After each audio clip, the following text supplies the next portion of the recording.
the webinar. So Kelly DePaolo works at A-dec, and she has had a great career there, starting on the floor and then moving to the continuous improvement team, becoming their trainer, and really has jumped into the training and coach role. And in this role, she's had a lot of opportunities to engage with people and find new ways to create continuous improvement champions. And so I'm going to let her describe the journey for you now. So Kelly, thank you so much for joining us today, and I'll turn it over to you. Great. Good morning, everybody. So I know all of you guys are muted, but obviously I am not, and I am a full-time working from home / teacher / parent all at the same time. So please forgive if you happen to hear a dog barking in the background. I've tried to keep all noise and distractions out, but we're live and you just never know what's going to happen. So we're in for a ride together. So like she said, I'm Kelly DePaolo from A-dec, and I've been at A-dec for almost 15 years. 14 of my 15 years I've spent in continuous improvement.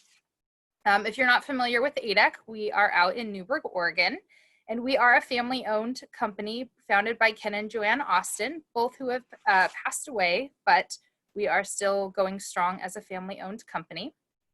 We were founded in 1964, and like I said, we reside in Newberg. So, you know, a lot of you guys are local. Feel free to come out and visit us when all of this is over. You guys can come to our facility. We're happy to do that. We do have distribution centers in the UK and Australia, and we have a few manufacturing facilities, not just in Newberg, but in Hangzhou, China, and St. Louis.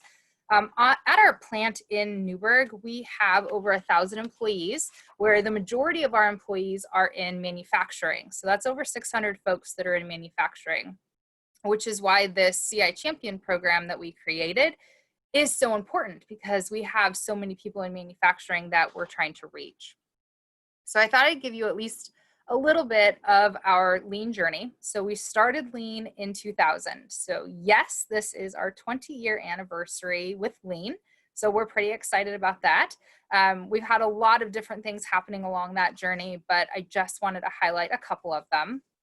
When we started lean in 2000, one thing to note is we actually did start with a full-time lean team. So we had the support of our VPs and upper management to start with, and they felt that CI was so important that they created our lean teams. In 2008, we started what's called our OFI, or Opportunity for Improvement program, which is essentially that's our suggestion system. And for any of you guys that have been out to A-dec, you probably have seen our suggestion system before. So we're still going strong with that. And I wanted to introduce that acronym OFI because you'll hear it throughout this presentation a couple of different times. Another thing that you might hear about is what's called our CI hour. So in 2013, we really recognized the need to actually kind of slow down and shut down production to focus on continuous improvement. So what we launched in 2013 was our CI hour, so continuous improvement hour, which allowed production to basically stop for 1 hour a week, and everybody was working on those OFIs. 2018, so here more recently, is when we piloted our CI Champion program, and that's what I wanted to talk to you guys about more today, is our journey with our CI Champion program. But before we get into that, I thought it'd be fun to kind of take a poll, and I'm just curious for you guys, is how do you approach CI within your organization? So Jennifer's going to put a poll out. Do you guys have a dedicated full-time CI team, a partially dedicated CI team, or no dedicated team? Maybe you just have individual champions. So go ahead and fill in your vote, and we'll see what we've got. As you guys are doing that and all of the votes are coming in, I think it's kind of cool at A-dec. We do have our dedicated team that started in 2000. And when we started in 2000, we actually had 20 people that were on a dedicated team. So we really focused primarily in manufacturing, and we broke it up and had 20 people broken up into 5 teams. So we really kind of spread our teams out, and now we have a team of 5. So we've definitely changed that. Okay, polls are in, and it looks like 42% of you have a dedicated full-time CI team. 16% of you have a partially dedicated team, and 42% of you have no dedicated team or have individual champions. So that's interesting. We're kind of split down the middle there with 42% in both dedicated and no dedicated team. Okay, it's kind of cool to see. So a little bit about our program, or where we started from, is I wanted to at least talk about kind of how did we end up on this journey of creating our CI Champion program, and where did it come from? So we started down this path because we were really starting to see our CI efforts decline. And you guys might see this in your organization as well. As a few years, things are rocking and rolling, and then it kind of dips off. And then it's back up, and then it's kind of dipping off. So we kind of were seeing that roller coaster ride. We were seeing our employee engagement also decline. And we really could notice that because we were doing employee engagement surveys every few years. And based on our survey results, that's one way we were able to tell that our employee engagement was also declining. The current strategy we had for continuous improvement really felt more like a one size fits all, with our CI hour and OFIs just kind of being our main CI kind of efforts that we were working with. So recognizing that, it was management that really recognized it. And management's the one that really said, we need to tackle this problem head on. And how they went about tackling it is they created our CIA team. Don't get lost in my acronyms, guys. Sorry, I know we have a ton at A-dec. I don't know if your companies do too, but we have a lot. So we have our CIA team, which is our continuous improvement action team. And that team was formed. Our managers put them together. And that team consisted of about 12 different people who were in the roles of supervisors and area leads all throughout manufacturing. So just note that we were starting this effort in the manufacturing facility more specifically. So the goal for the team, for the CIA team, was really kind of just this, how do we create more engagement around continuous improvement? And to do that, we, of course, we're going to need to understand the current state of continuous improvement across the manufacturing organization. The team was also then to create a future state and also create a pilot. So in our first year of the CIA team being created, those were going to be our goals. All right, let's take another poll, because I want to know from you guys in your organizations, who do you need the most support from to really make a new improvement? So upper management, supervisors, or frontline workers. And I believe, Jennifer, jump in if I'm wrong, they can choose multiple options here. You don't have to choose just one. Yes, this is a multiple choice question. So choose whoever you feel in your organization you feel like you need the most support from to make a new initiative successful. I know we have a lot of support from our VPs and from our directors. It was actually one of our VPs who had heard about Lean back in 2000, and they're the ones that brought it into A-dec. So from the beginning of bringing Lean into A-dec, we've had our upper management, VPs, directors, supervisors support. So it's nice that we have all of them to really help keep Lean going for us. All right, so our results are in. It looks like 55% of you feel upper management, 50% for supervisors, and 75% with frontline workers. So kind of a mix there. Right. And it is an everybody effort, so you do need support from all of those different folks in the different parts of the organization. There we go. So the CIA team was created, and the CIA team's really first step, and my role within the CIA team was I was acting more as facilitator and as well as a representative from the CI team. So because we knew the CI team was going to help support, I kind of acted as their representation as well as the facilitator of the group. Knowing my knowledge of current state mapping, that's really where we wanted to start out. We needed to know what was the current state of continuous improvement throughout the entire manufacturing organization, because like I said, we have 600 people and a lot of different types of manufacturing that was going on. So we wanted to know what was happening with that current state. And how we did that is we ended up conducting interviews. So we took our CIA team members and they all went out and had kind of just conversations with leaders, with frontline employees, because as many of you might know, what leaders say might be completely different than what a frontline employee might say. So we wanted to get real, true data from the folks that were doing CI in their areas. So we did a lot of interviews to collect some baseline information. And basically what we came across is the overall conclusion is there's varying states of continuous improvement across the organization. We had some departments that were still doing CI hour every week religiously. They were just continually doing it. We had some areas that would do it when they had time and they weren't busy. And then we had one area, and I would say this was our big aha moment. It gave us a little bit of a laugh, but then also kind of gave us the whole at the same time. One department was calling our OFIs, which of course means opportunities for improvement, but their department, they were calling them old forgotten ideas. So that was kind of a, oh man, we've got to change the mindset around what OFIs even stand for. So that was good for our team to know with our current state, kind of what was happening throughout the organization. So where do we go from there? Kind of what are our next steps? So we had our current state and everyone's going, okay, so we know we've got these varying conclusions. What do we do? So we decided to take all of the information that we gotten back and we put them on Post-it notes and decided to create a roadmap that was really showing where our current state was, focusing on 4 main pieces: the mindset, the environment, the culture, the capability, and the system around continuous improvement.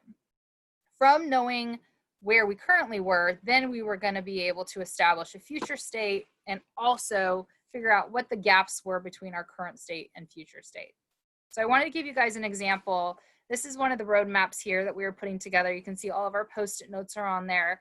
We had a color coding system that we were using for the type of feedback that it was. So we laid them out, and we had a lot of work. If you guys can see there on that environment section that says culture, there was a lot of work that we needed to do to kind of change not only our mindset, but our culture around continuous improvement. So the overall map that it's going on looks like this. Unfortunately, I didn't have a real picture of it, so this is just a screenshot of what the map would look like. So you guys can see we have current state, the bridge in the middle, you can kind of move your car to how close you are. That kind of signifies your gap between your current state and your future state. And then what we would do is write our future state ideas down on our future state side, and those were our ideas to close the gap between the two. So what came out of our future state idea is creating this champion program. So our idea was that with only 5 of us being in continuous improvement, is the 5 of us have a hard time getting out to all of the areas that need our support. So if we could make in each department, give somebody a little bit more knowledge around continuous improvement to help lead it within their department every day, it'll get us closer to our goal of that daily continuous improvement mindset that Lean really focuses on. So what we had asked and what we were proposing to managers, because we had to propose our pilot idea first before we got approval for it, was that we would have a representative from manufacturing, and they would be asked for a 1-year commitment as the champion. Something that was a little bit different as well is that we were asking the champion to be somebody that was direct labor, which I know if any of you are supervisors out there, you might be thinking, oh my gosh, we didn't budget. We want to budget for that. What do we do? So that's why I said we were piloting it first. We had some areas that agreed to be our pilot, but with a champion being direct labor, we thought that's somebody that's a coworker, it's a trusted employee that people would feel comfortable going to and saying if they had an issue or a problem or they wanted to give an idea. It's also somebody that's out on the floor every day. So they're hearing and seeing bottlenecks and different things that are coming up. So we wanted it to be somebody that was a direct labor.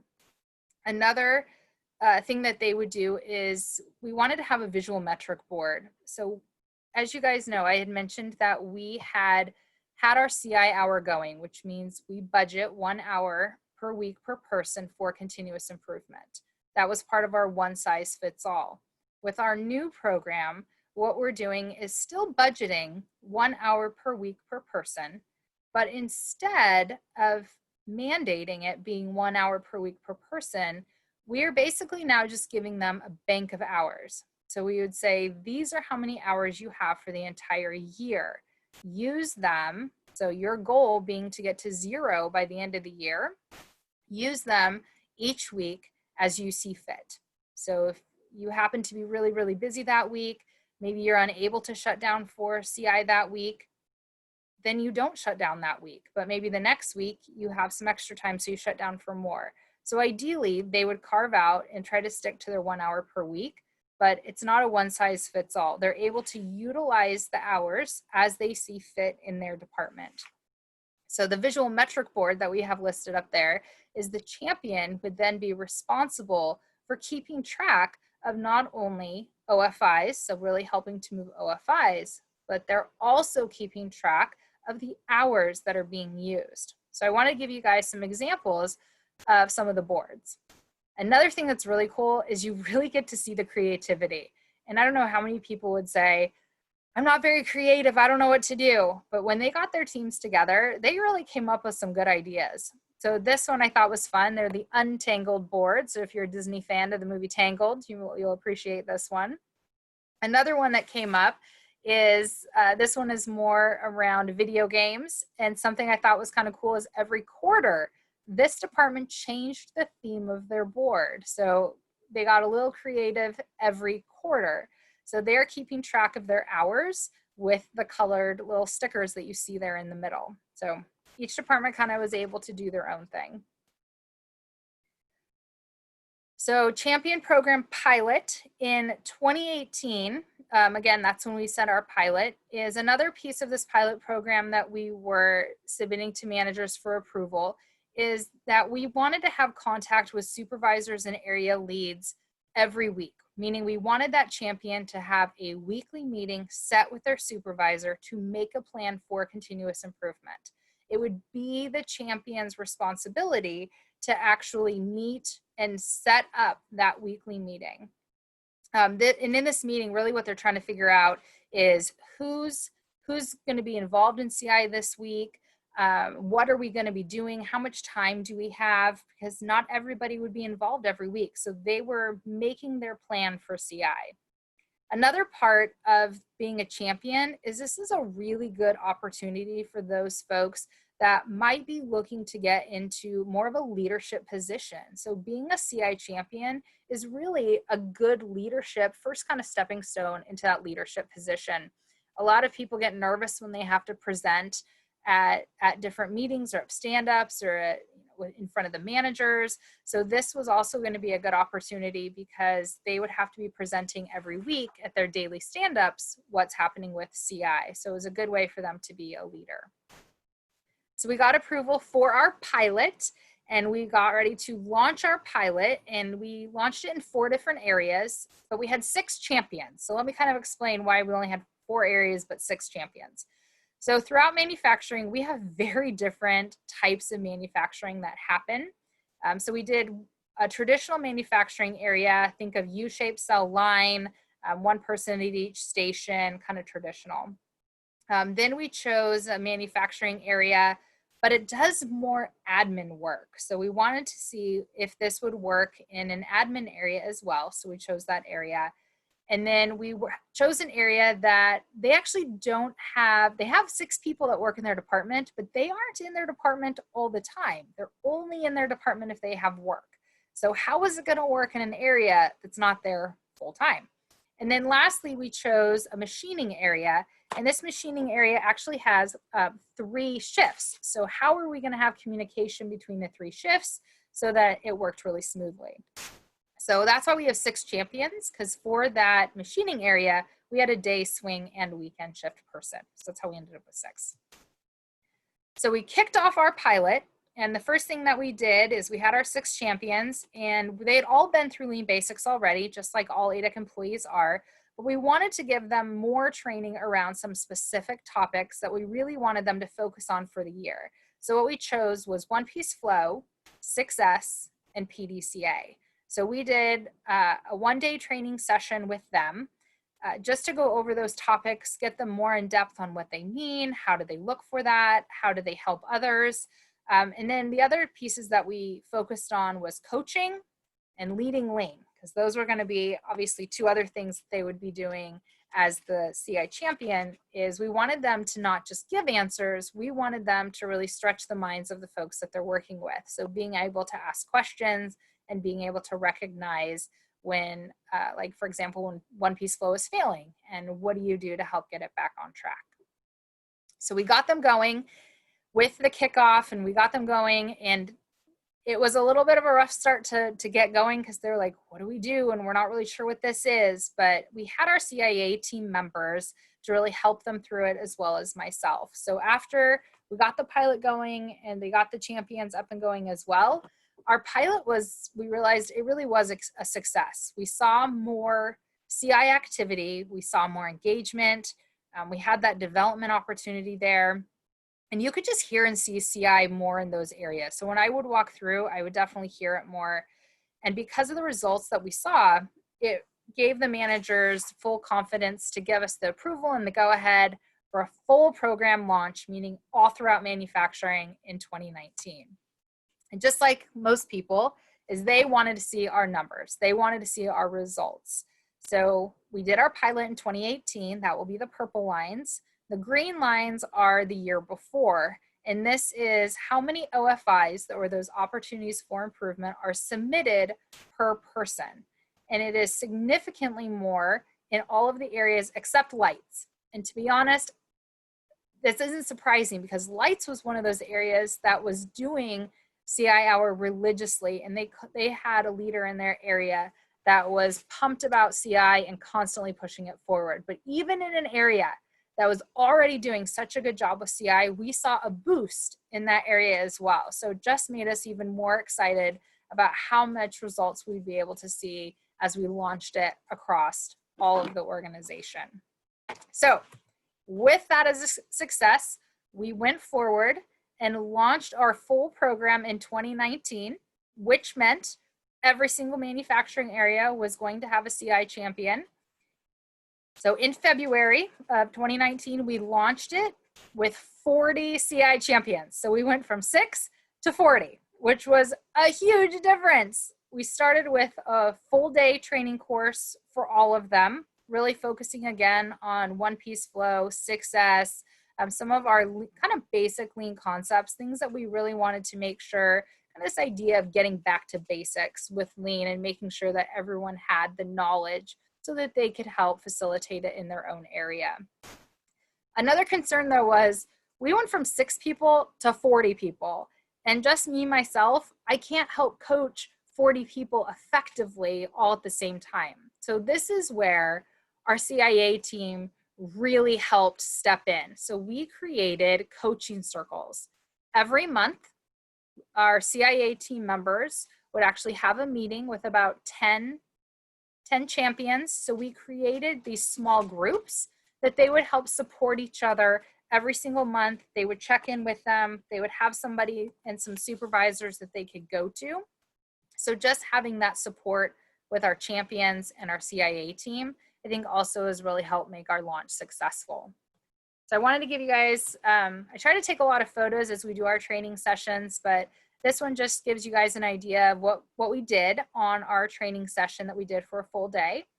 Any of you guys that are familiar with Mike Rother's puzzle, the Kata in the Classroom that he does, and he has a puzzle activity. So I kind of took upon that idea and used the puzzle activity for utilizing PDCA.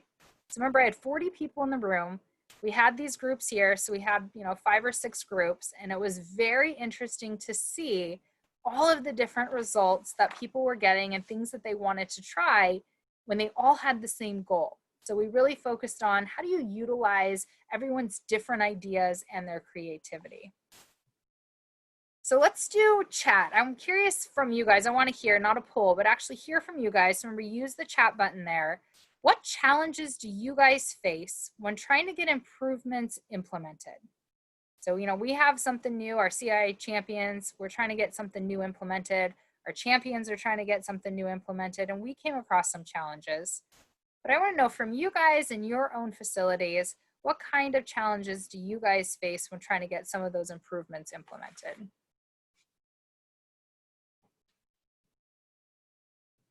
Don't be shy, folks. Yeah, here There we go. We're starting to get a couple pop in here. I'll read them off as they come in. Okay. Budget, team member pushback. We've always done it this way. Oh, that's a big one for us too. We often need help from process engineering, and they're busy with new product introduction. We've already tried that, and it didn't work. Management doesn't take enough interest, so line workers think it is not important. Language barriers and culture, balancing time production versus improvement time. We're dealing with people, not widgets. Yeah. You guys are hitting the nail on the head. I mean, we're coming across those exact same things too. So, I mean, some of our main challenges that we are coming across is balancing champion duties with normal work. So all of a sudden, you know, we have these 40 champions, and in those areas that weren't part of a pilot, think of all of these old forgotten ideas in some of their areas, or just OFIs that had come in over the last couple of years that maybe they haven't done anything with. And so you had these stacks of ideas that our new champions were really trying to work through. So the very first couple of weeks is the people that are out in production are just sitting going, are we never getting this person back on the floor? What's happening? Is this now their new role? So it was discouraging them from actually giving ideas because they thought, I don't want to give this person more work because now they're never going to get back on the floor with us. So it took us a couple weeks to get through the initial, what's the role of this champion in each of these areas and what are they going to be doing, and really showing all of the departments what the role of champion was. So that was a big challenge for us. Another challenge that came up is when a champion would leave the company or leave the department, or if they had just chose, you know, this isn't the right thing for me, is we didn't have a backup plan. So they would leave, and then that department just would be sitting there going, what do we do? Who's going to take over? And it's either the supervisor or the lead or nobody. And then I would scramble to get training put together really quickly. So that was a big challenge that had come up our first year as well. And then, like many of you guys said, is just not given the time for CI or production takes over. That, of course, was a challenge from our first year pilot that came up. So from our first full year of launch, our major lessons learned were we need to make sure we have management support, and not just management saying, yes, we support you, but each area really needed to see that the managers were supporting it by coming out on the floor or engaging with our champions or the areas more personally than just kind of taking more of a background approach. Our other big lesson learned, of course, like I had mentioned, was we needed a backup or a backup plan for when somebody would leave. So with our 2019, we really called our full launch a success, because what happened was we ended up seeing over 5,000 OFIs implemented across the organization, which was the most in the company's history. We have never had so many OFIs, and not just come in, those were implemented. Over 5,000 ideas being implemented. It was just unimaginable. We never thought that many were going to come in just within 1 year. And having somebody support in each area and really keep it moving in each area contributes to that success. We had also launched kind of a re-energizing of our 6S effort. So many of you might do 5S or 7S. We do 6S. And the CI team had launched an effort for that because, like many other efforts, it would come and it would go, and it would come and it go. So having a champion in each area, they were really able to help keep 6S going. So keeping people doing their job cycle charts and their audits, and they're responsible for that. So it wasn't something extra put on to the manager or to the supervisor, to the area lead. Our champions were the ones that were moving that forward and helping to hold their areas accountable. And then lastly is just the engagement that we saw. I mean, I would walk through an area and people are constantly talking about continuous improvement. You You don't see the old forgotten ideas just sitting on a board. You see those OFIs just going through and being implemented in each of those areas. So at the end of 2019, we of course wanted to celebrate this success. So we did it was our first annual gingerbread house building contest. So it was kind of a fun way just to celebrate the success. And in our very first training that we had at the beginning of the year, you see what you normally see. People are sitting by people that they normally work with or people that they know. But it was interesting because when we came to our celebration here at the end, is you actually saw people sitting with, you're like, I didn't even know that person knew that person. But because they were all champions and they'd been working together all year, it wasn't people sitting with people that are from their own department. It was, they were just sitting with anybody and everybody, which I thought was kind of a really cool thing. So because our pilot or our full launch was such a success in 2019, we kept it going for 2020. So we launched in 2020 in January. And so I have a short video just to show you of one of the examples of an activity that we did. So sticking with the theme of PDCA, because I think it's a really good thing to reiterate each year. And remember, it was only a 1-year commitment for our champions. So come 2020, our 2019 champions had the choice to pass the torch to somebody else or to keep on for another year. So we have new people we're training and other folks that we're just, trying to make sure that they get those lean concepts ingrained in their brain. So we used a ball activity. So let's see if the video works here.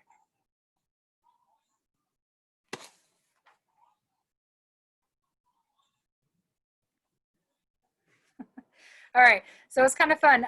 With 2020 though, some of the changes we made is we actually requested that each area choose a backup. So it wasn't required, but we asked that they choose a backup in case somebody happens to leave. This also then made us have 60 champions. So now I have up over 60 champions that we're working with.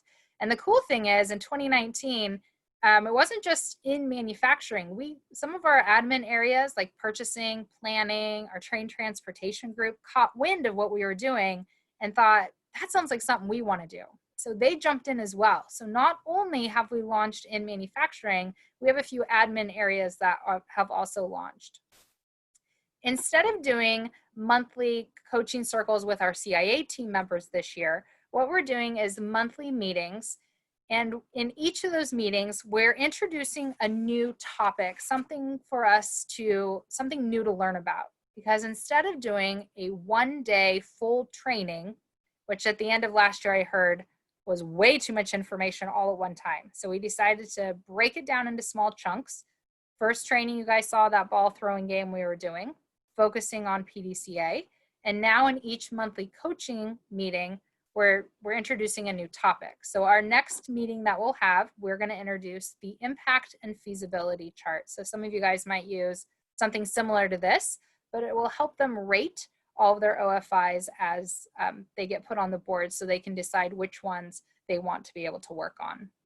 Another thing we're doing this year and I also want to thank our Northwest HPEC members, is we are starting to go on learning tours. So our first one was at Smith Gardens. So thank you, Smith Gardens, for hosting that for us. And we hope throughout the year, as things start opening up, we'll be able to keep taking our champions on more learning tours. So our current challenge that we have in midst of everything going on is just keeping CI champions going and keeping them engaged with not everybody being there and keeping our 6 feet apart. So that's kind of our current challenge. And I know, Jennifer, I think we're close to being at time, correct? Yep, let's launch into our question. Okay, so I'm gonna move here to question. No, you can go back the slide. Oh, yeah, that one. Yeah, let's, okay. Yeah.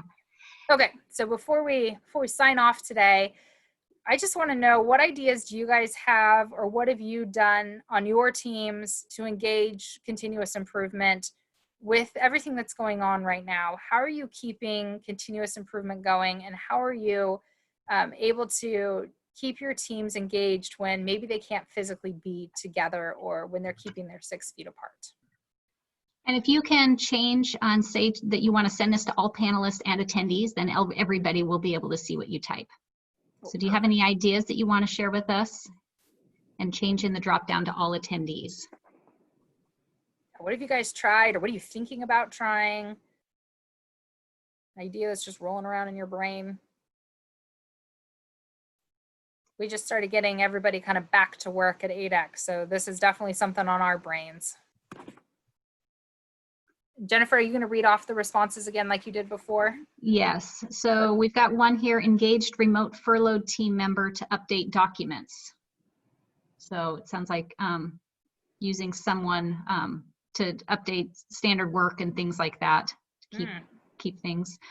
Process improvement boards, they're using before and after videos.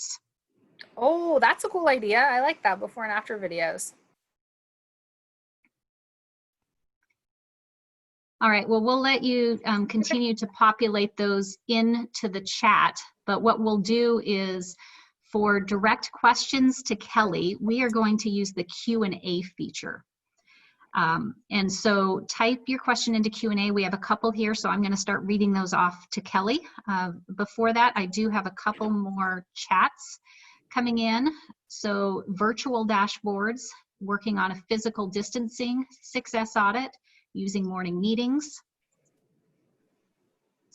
All right, so one of the questions, Kelly, is change is always met with a lot of pushback. How can we convince folks to give things an earnest shot? Yeah, we kind of come across that as well. And I would say we've been really utilizing more our champions with things like this. The other thing that we really try is, like a lot of you might do, is more of the small incremental change. So if the change feels like it's going to be too big, then is what can be kind of your first step to try, instead of trying everything all at once. The other thing is, if we have people that we know are going to give some of the pushback or have a harder time with change, we also try to bring those folks more into the planning and brainstorming and being a part of the change as well. I think the champion program has really helped us with some of this pushback, because it's somebody that's on the floor that's feeling the same pain as that person. So, they're a little more empathetic potentially than if you have somebody, from our CI team that just comes in and tries to help the change. They might not feel that we understand really what their problem is, but having the champions has actually, I think, reduced some of the pushback. And because they're able to keep up on it with their folks, meaning that they're checking in on that change frequently throughout the day, not just a 30-day follow-up, it's helping to sustain our changes as well. Great. So we've got two questions here talking about, does A-dec provide additional compensation for champions? So is there any sort of incentive for these people to become a champion? Sure, great question. There isn't. So we don't have any additional pay or anything extra for the champions. What we did is we just asked supervisors to, bring it up to their group and ask, is there anybody that's passionate about continuous improvement that would like this type of a role? We have a lot of people in manufacturing that are interested in becoming leaders. And so this is a great opportunity for them to kind of test their waters to see what would a leadership position look like and what does that entail. So we don't have any extra incentive besides kind of that experience of being a leader, unless the incentive is coming to the gingerbread house building at the end of the year. But other than that, nothing that the company gives different.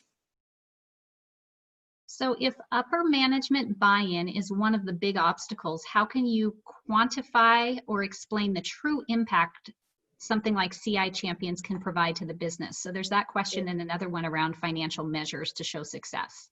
Okay, so if upper management buy-in, sorry, I had to reread it. Yeah. Upper management buy-in is one of the big obstacles. How can you quantify or explain the true impact? I think really how you can quantify it and see it is all of the savings that ends up happening. For a lot of folks, like I said, numbers or data is important to them. So if we want to get upper management buy-in, they want to see, by taking somebody out of production and having them work on a role like this, how is that impacting the business? So we have, for example, one of our goals is a 3% capacity gain in each area. And we've had years where we might not have been able to reach our 3%, but by having our champions, we've actually exceeded our 3% capacity goal last year when we had it. as well as our number of OFIs and cost savings have all gone up and above what the goals were. So I think that's one way we're able to get more of our management buy-in in being able to quantify and show it is just by seeing what the numbers are showing us and the amount of efficiency. So if an area could get 30 units out and now we're getting 40 units out with the same amount of people and no overtime, that also speaks to it as well. So there are a couple of really good questions here around how the OFIs are managed and how we're empowering CI champions. What I'm going to do is have Kelly answer you guys directly after the fact. So your names are listed here. So we'll answer those via email since we're coming up on the end of time. So thank you for plugging your questions in, and we'll have Kelly get back to you after the webinar. Yep, I can do that. Yeah, and if you guys do ever want to contact me directly, if you want to, video chat or call, or email me is kind of the best way to get a hold of me, and then we can kind of figure out another way to contact. And like I said, eventually when everything starts opening up again, I'm happy to have people out at A-dec and give you a tour, walk you through our program. You can even talk to some of our champions. So, we're really happy to help in any way that we can. So I'm hoping you guys at least took something kind of cool away, something you might be able to take back to your own areas as well and start your own programs potentially.